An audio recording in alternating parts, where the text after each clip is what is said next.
C'est la surprise. La Chine gonflerait ou gonfle ses chiffres de croissance depuis 10 ans, c'est le cas? Oui, alors vous connaissez la fameuse phrase de Churchill sur les statistiques.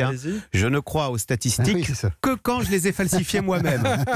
Bah, écoutez, apparemment ça vaut pour la Chine.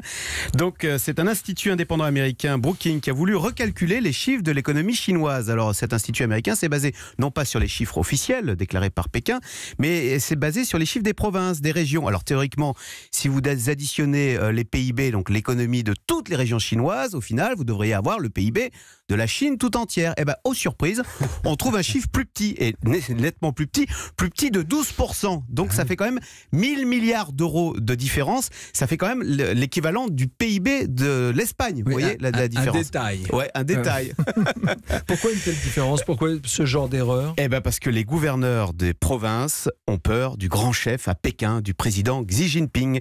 Et donc depuis une dizaine d'années, pour ne pas déplaire au grand chef, ces gouverneurs dans les provinces transmettent à Pékin ce qu'on appelle des chiffres politiques. Alors c'est quoi les chiffres politiques? C'est les chiffres qui sont raccords avec les objectifs qu'on vous avait fixés, mais pas forcément raccords avec la réalité. Voilà, au final ça fait un écart de 12%. Alors on plaisante, mais on touche là du doigt les limites de l'autoritarisme en matière économique qui crée un climat de mensonge. Vous voyez, on préfère mentir au chef plutôt que de déplaire au chef. Et ben c'est un pour problème. Garder son poste aussi. Voilà, parce que sinon on se retrouve, on sait où. Et donc ça c'est un problème quand même de fond pour le développement de l'économie chinoise. Regardez les déboires dont on parle tant de Huawei, le géant chinois des télécoms, vous savez, qui vend du matériel, des antennes mobiles, et qui se retrouve interdit dans de très nombreux pays, parce que partout on dit attention, Huawei, c'est l'espionnage chinois. Alors le président de Huawei a beau clamer que non, il n'a jamais espionné personne, sauf que quand on lui demande, oui, mais si un jour le président chinois, Xi Jinping, vous demande d'espionner un tel, que ferez-vous?